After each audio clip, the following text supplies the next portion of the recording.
उत्तर प्रदेश के सियासी गलियारों में सपा बसपा के फिर एक साथ आने की अटकलें तेज हो गई हैं। इसकी वजह अखिलेश यादव और मायावती के ताजा बयान है। अखिलेश यादव ने मायावती पर आपत्तिजनक टिप्पणी को लेकर भाजपा विधायक को आड़े हाथों लिया, तो मायावती ने भी अखिलेश के प्रति आभार जताया है।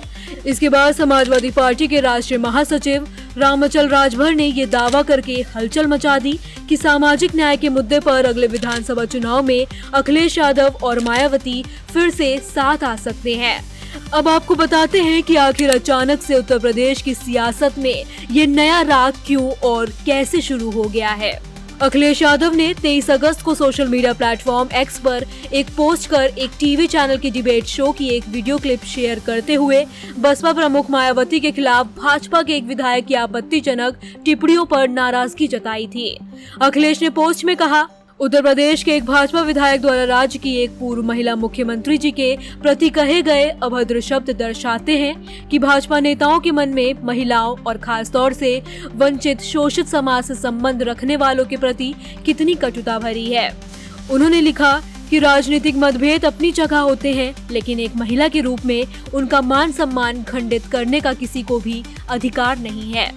सपा अध्यक्ष ने भाजपा विधायक के खिलाफ मानहानि मुकदमा चलाए जाने की मांग भी की। उन्होंने कहा कि भाजपा नेता कह रहे हैं कि उन्हें मुख्यमंत्री बनाकर हमने गलती की थी।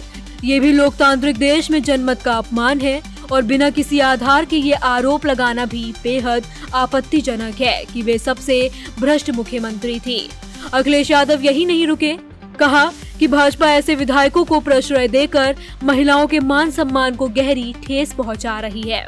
अगर ऐसे लोगों के खिलाफ भाजपा तुरंत अनुशासनात्मक कार्रवाई नहीं करती है तो मान लेना चाहिए कि ये किसी एक विधायक का व्यक्तिगत विचार नहीं है, बल्कि पूरी भाजपा का विचार है।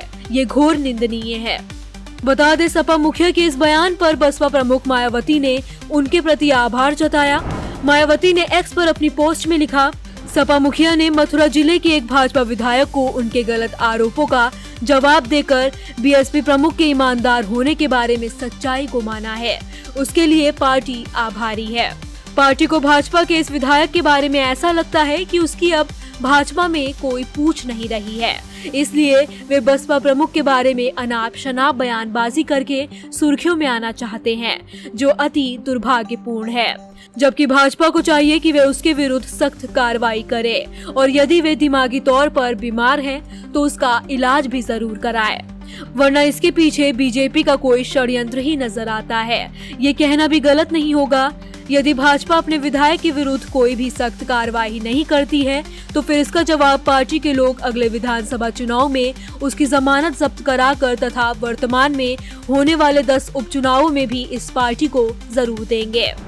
बता दें, सपा मुखिया और बसपा प्रमुख के इन बयानों के सामने आने के बाद राजनीतिक गलियारों में दोनों की एक बार फिर साथ आने की संभावनाएं जताई जाने लगी।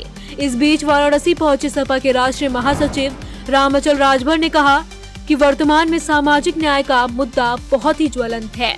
उन्होंने कहा कि जिस तरीके से सत्ताधारी दल सामाजिक न्याय का हनन कर रहा है, उसे देखते हुए सभी राजनीतिक दलों को एक हो जाना चाहिए। बता दें कि सपा बसपा 2019 में गठबंधन में लोकसभा चुनाव लड़ चुकी है, लेकिन बाद में दोनों की राह जुदा हो गई।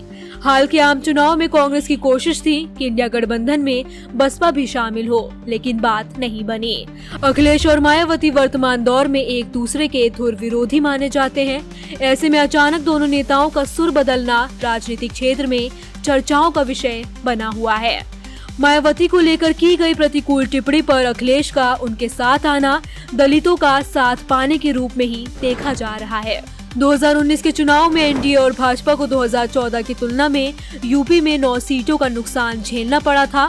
हालांकि अखिलेश यादव को इससे कोई फायदा या नुकसान नहीं हुआ था। सपा ने उस चुनाव में भी 5 सीटों पर जीत हासिल की थी। बसपा, जो 2014 में एक भी सीट नहीं जीत सकी थी, उसे 2019 में 10 सीटों पर जीत मिली थी।